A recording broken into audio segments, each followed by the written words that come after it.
Right now, I live better than probably 99% of all millionaires, kind of broke. And what I mean by that is I'm living the millionaire lifestyle that people want. I'm driving a 1957 Porsche Speedster. I am literally flying on a private jet with Kenny McElroy because he owns it anywhere that we go. I travel pretty much whenever I want, any weekend. I'm hanging around quite literally billionaires. Next week, I'm going to the Waste Management Open, which is a super famous golf tournament at the 18th hole where Kenny has a box, which is $100,000 for a little 4-day weekend. I get to go to pretty much any restaurant I want to any night. And I'm doing all of that when I'm broke. I'm not completely broke, but I'm certainly not a millionaire, but that is the lifestyle that I'm able to live right now. So it is such a unique experience. And I don't say this to brag. I truly don't. I am simply saying that you don't need to have a ridiculous amount of money to live this kind of lifestyle. And it's such a funny thing to say. And the more unique aspect of it is with the car, I get tons and tons of people saying stuff when you're driving that thing. It's literally the coolest car ever. It is opening up a lot of doors from other people just because there's a lot of wealthy people who say, oh, wow, I really like your car. Then you start to talk. It opens the door to a lot of different places, but none of those things actually make me happier. It may be slightly cooler, but I'm actually a lot lonelier the way that I'm living right now than when I was back home in the Boston area, going to the gym and playing pickleball with my buddies and working out with some of my friends and going to dinner with my girlfriend. And I was driving my 2020 Toyota Camry, hanging out with my mom and dogs. That was much more fulfilling, surprisingly, than living this kind of lifestyle that I think a lot of people strive for. And it's amazing. I mean, don't get me wrong. It is absolutely amazing. And I cannot be more grateful to be able to live this kind of lifestyle. But this is not what derives happiness. And there is a huge misconception that I'm so happy that I'm learning. The joy and thankfulness that I'm really for are the people that I'm surrounded with and the people that I get to learn from. That's what drives my mental stimulation and really makes me want to go a whole lot harder. But it is much lonelier than I think people realize. It truly is. Even though I haven't necessarily tasted the monetary success, I'm living the exact same lifestyle as if I was. And it is slightly lonely. It truly is. There's a lot of sacrifices that need to be made. Trust me, I am not saying this as like feel bad for me video. I don't mean that at all. I think this is inspiring to myself. But what I would say is if the goal is objects and materialistic goods, I can assure you, hands down, that will not make you happy. So what does? It's really spending quality time and bettering myself. When I have a talk with Kenny, one of the guys that I'm working with, when we're talking in the car, going over different ideas as to what I can do to scale my business and then actually implementing on it and then getting dinner with someone who is their goal, their objective is to help me go from X amount now to $3 million per year in X months. That is what fires me up to just want to laser in. It is the process of really doing those things and then actually seeing your friends and family and having some sort of culture and community to spend time with. If you are all alone all the time, at least for me, that is not fun. I could have 100 supercars in the biggest house of all time. I would literally be miserable. One of the main reasons why it's fun going to an expensive gym and playing pickleball with these people is because it's fun. It is deriving a sense of community of people who like to do similar things as you, having that hobby that you can share with other people. I had way more fun playing pickleball in Boston than I do here because I don't have any tribe that I do it with. Of course, everyone treats you slightly differently because they see the car that you're driving in and they think that you are worth more. It is a really strange thing. I've literally the people treat you so much differently based upon the externals. When I pull up in the 1957 convertible Porsche, people treat you differently. And that is a fundamental, I can say that firsthand, that is absolutely happening. And it feels good for people to treat you with a higher degree of respect. But I can see that a lot of Ken's employees, they laugh at all of his jokes, regardless of if it's funny. They constantly suck up to him. And that is to be expected. Kenny is the boss. He's all 300 whatever people that are working for him. They work directly for him, and their livelihood depends on him. So it makes sense that you would laugh at his joke, even if it might not be funny. But I don't like that. I really don't like that. So I try my hardest, and which is why I think a lot of these people really enjoy spending time with me, is I am always honest, regardless if it's not right. Especially when it's with someone who is used to having a bunch of hype men. So with Kenny, when I tell him, dude, this sucks, and if you don't improve it, you're going to get no results. When he hears someone like me say that, it is very different from what he's used to.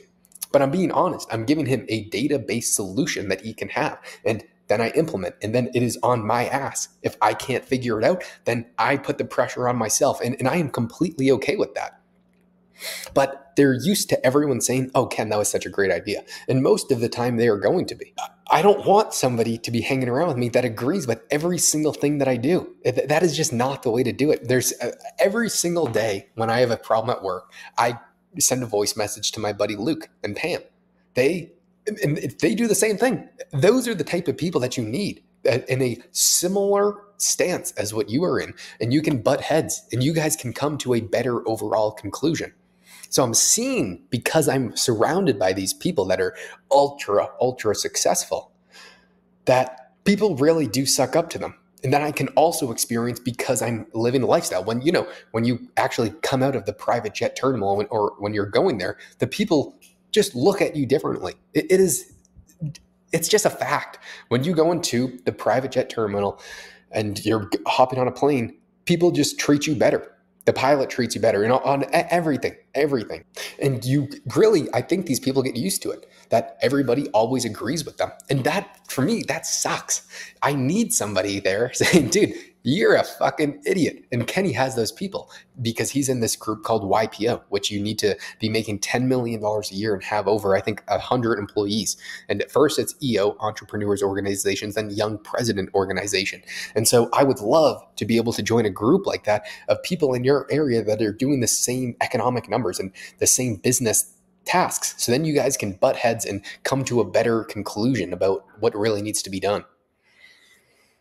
But again, none of this, no satisfaction do I derive from an internal level of driving the nice car or even flying on the private jet. It saves time, but it is, I can assure you, it is not deriving any extra joy. And I think the reason for that is I'm not posting any of this stuff on Instagram. That's, I think, what a lot of people get joy in for younger people. They get joy in other people thinking that they're cool. And I'm talking about this on YouTube, so you could say, oh, Josh, you're still doing all these things. But it's real. I don't know really anybody that's on the other side of the screen. It's different when it's your hometown friends, when they see, oh, wow, dude, everything's going so good in your life. You're doing so great. And because I know a few of those younger people who made a bunch of money from, either crypto or sold their course and got kind of famous. And the happiness that I can tell that they derive is when they post on Instagram and get engagement from their friends and family saying, oh, wow, dude, you made it. For them, I think I see that that's the satisfaction. That's the dopamine that they get. And they probably get the dopamine when they're at the gas station and someone says, oh, wow, that's such a nice car, dude. And it happens every single time. People roll down their windows and say, dude, that's such a nice car, all the time, nonstop. And it's cool. It is cool. But it does not derive any satisfaction. So I am so thankful for the position that I'm in because I'm seeing that money and material goals can't be the object or I would be miserable.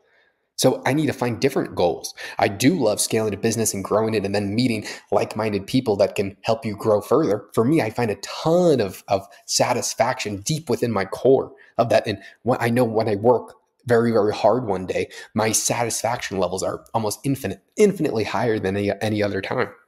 But my goal used to be the cool stuff, to fly private and to drive the fancy cars. And I live the quote unquote millionaire lifestyle. And I'm glad that I don't have the wealth, but I am getting the experience. So I can see that cannot be the goal. And for me, that fires me up. I think my favorite thing has always been the camaraderie of doing something hard with somebody else. And I don't mean that in a gay way. That came out so wrong. But me and my buddy, we didn't train. We ran a half marathon.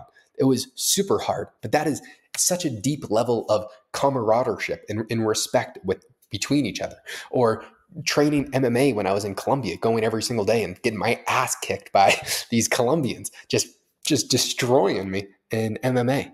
That for me, I drive a ton of internal satisfaction from, and bouncing ideas off of each other with different people on different subjects, a philosophical debate or economic. That those things that I think improve me to a different level in any aspect of my life. That's when I really drive a lot of happiness. And when I'm in my bed and I'm daydreaming when I should be sleeping about how I can expand my business to a higher degree.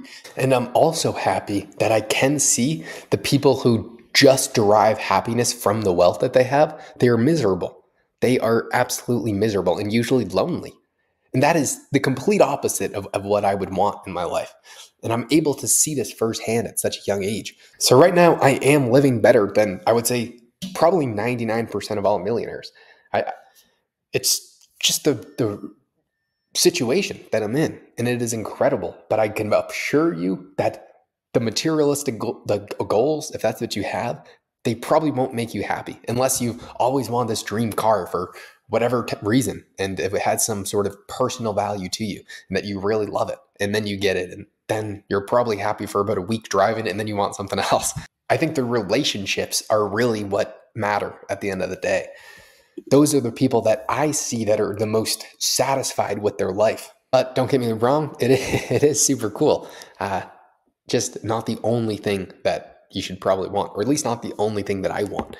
And I really wouldn't care if I stopped most of these things, because I'm realizing that this is not where the deep internal satisfaction really lays. I think I would be much happier if I was living in a temple in Muay Thai from a satisfaction level. A temple in Thailand training Muay Thai every day. You wouldn't have any of the fancy cars, anything. You literally wouldn't have anything, but you would have that deep internal respect. Or even locking myself in a cage for 7 days, or just a room with no outside exposure, maybe besides some sunlight because it's so good for you, and just forcing yourself to meditate for 7 days. For me, that I think I would derive so much more satisfaction from that than doing what I'm doing now. I mean, the work I'm absolutely loving. I'm just talking about from the driving the cool cars and being fortunate enough to be able to fly private quite a bit and do a lot of these cool things that I think other people thought would be the end goal. When the closer I get to that, the further away I want to get. Hopefully that doesn't change, and I don't think it will, though. Anyway, goodbye.